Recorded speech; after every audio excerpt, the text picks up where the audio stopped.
नमस्कार आप सभी को। आपके साथ मैं हूं जीनत सिद्दीकी। एक सवाल मैं आपसे पूछती हूं और आप जवाब जो है वो कमेंट में जरूर दीजिएगा।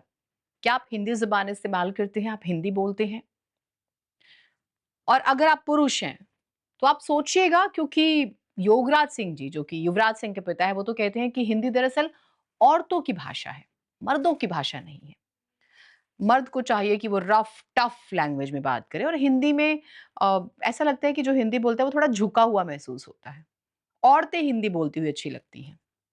अब योगराज सिंह जो हैं, बहुत सारी कंट्रोवर्सीज़ हैं वैसे तो उनकी, कपिल देव को लेके या महेंद्र सिंह धोनी को लेके या अपनी खुद की फैमिली को लेके। हम उन सब से परे उनके इस स्टेटमेंट पे स्पेसिफिक बात करते हैं। एक यूट्यूब चैनल को उन्होंने इंटरव्यू दिया जिसमें उन्होंने ये एक उनका जो प्रॉपर एक सेक्शन है वायरल हो रहा है, जिसमें वो वुमेन और हिंदी को लेकर बात कर रहे होते हैं।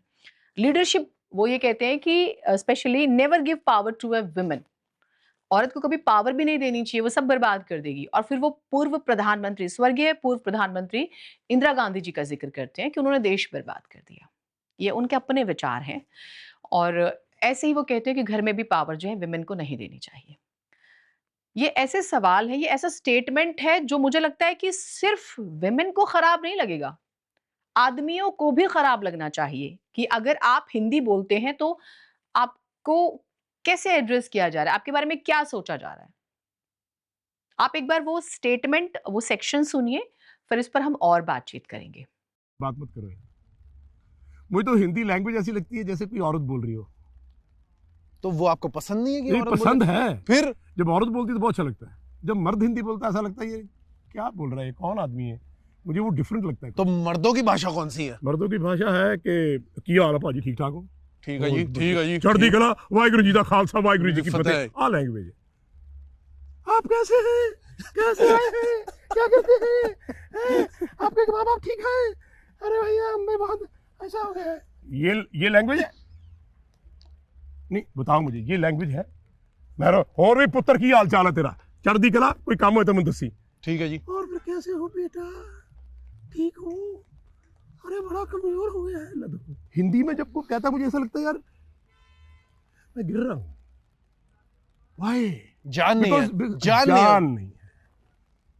हाँ वो थी मुगल आजम, शेखू वो तो उर्दू। अनारकली तुम्हें मरने नहीं देगी और हम तुम्हें जीने नहीं देंगे। वो बात तो है, क्योंकि उसमें उर्दू और फारसी मिक्स थी। You want a kingdom of your own. तो आपने योगराज सिंह को सुना। अब हिंदी बोलने वाले तो सोच रहे होंगे। अब आपको मैं एक आंकड़ा बताती हूँ, 2001 का सेंसस और 2011 का सेंसस। 2001 में 41% लोग हिंदी बोला करते थे इस भारत देश की आबादी का। हम 130 करोड़ की आबादी वाला देश है, और शायद ज्यादा भी है। ये 2001 का सेंसस। मैं 2011 का सेंसस बता देती हूँ। 43.63 यानी कि 43.63% लोग जो हैं वो हिंदी बोलते हैं। नंबर्स में बता देती हूँ। 52 करोड़ 83 लाख 47,193 लोग जो हैं वो हिंदी बोलते हैं, और ये 2011 का सेंसस है। यानी कि अगर 21 में होता या कभी होता है तो ये आंकड़ा और बढ़ जाएगा। और हिंदी पूरी दुनिया में सबसे ज्यादा बोलने, चौथे नंबर पर बोले जाने वाली लैंग्वेज है, भाषा है।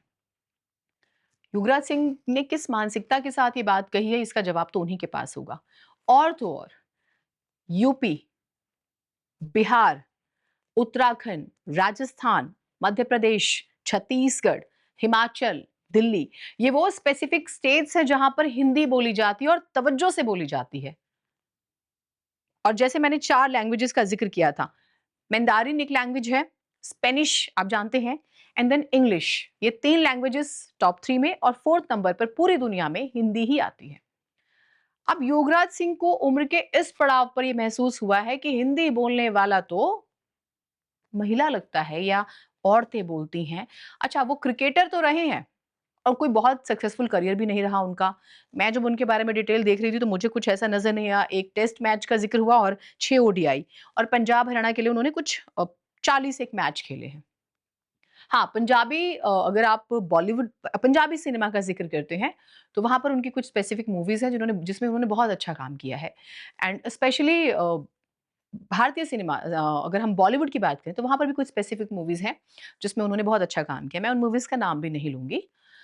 लेकिन ये जब स्टेटमेंट, आप एक ज़िम्मेदार पद पर होते हैं बैठे हुए, तो आपसे ज़्यादा ज़िम्मेदारी की उम्मीद होती है, क्योंकि लोग आपको सुनते हैं। बहुत सारे लोग आपको आपकी बातों को, आपके सजेशंस को, आपके थॉट्स को अपनाते हैं। तो अगर आप इतना संकीर्ण सोचते हैं, इतना छोटा सोचते हैं, मेन और वुमेन, क्या हो गया अगर आदमी हिंदी बोलता है और तहज़ीब से बात करता है? ज़रूरी है कि पीठ थपथपा के और अकड़ के, तन के लैंग्वेज बोली जाए, जैसा वो चाह रहे हैं कि आदमी। तो उन्हें शायद सोचने की ज़रूरत है कि वो एक आदमी को कैसे देखते हैं और एक फीमेल के लिए वो ऐसा कैसे सोचते हैं। तो मुझे लगता है ये कंट्रोवर्सी जो है शायद एक चीप पब्लिसिटी का स्टंट हो, या फिर उनके थॉट हो, उन्हें सोचना होगा कि उनके इस स्टेटमेंट से कितनी बड़ी आबादी जो है वो अपने आप को एक तरह से खराब महसूस करती है, हर्ट होती है। तो ये उनका जो स्टेटमेंट है, इस पर आप क्या सोचते हैं? अब मैं लोकसभा में, राज्यसभा में या अलग-अलग स्टेट्स की विधानसभाओं में वुमेन लीडर्स के नंबर्स बताऊँ, या फिर देश में इतने सारे स्वतंत्रता स्वतंत्रता सेनानी वुमेन्स हुई हैं, या अलग-अलग सेक्टर्स में वुमेन्स कहाँ पहुँची हैं। ये एक एक इतना बड़ा टॉपिक हो जाएगा कि इस पे जितनी बात करें कम। तो क्या ऐसे स्टेटमेंट दिए जाने चाहिए? पर्सनल थॉट भी है तो आप अपने बेडरूम तक रखिए इसे, अपने ड्राइंग रूम तक रखिए, आप अपने घर से बाहर मत आने दीजिए, क्योंकि आप एक सोशल प्रोफाइल वाले व्यक्ति हैं और लोग आपको सुनते हैं। तो इस स्टेटमेंट पे कि भई वुमेन, अगर हिंदी बोल रहे हो आप तो हिंदी मत बोलो, औरतों की लैंग्वेज है और औरतों को तो पावर देनी ही नहीं चाहिए। मतलब आप एक वुमेन के अस्तित्व पर, उसकी लीडरशिप पर, उसके स्ट्रगल पर, वो जिस तरह से फैमिली सँभालती है, वो अलग-अलग रोल्स में वो आपकी मदर है, बहन है, दोस्त है, पत्नी है, दादी है, नानी है, बहुत सारे रिश्ते सँभालती है, तो वो सब में एज़ पर योगराज सिंह वो फ़ेल है। वैसे आप क्या सोचते हैं? ज़रूर कमेंट कीजिएगा।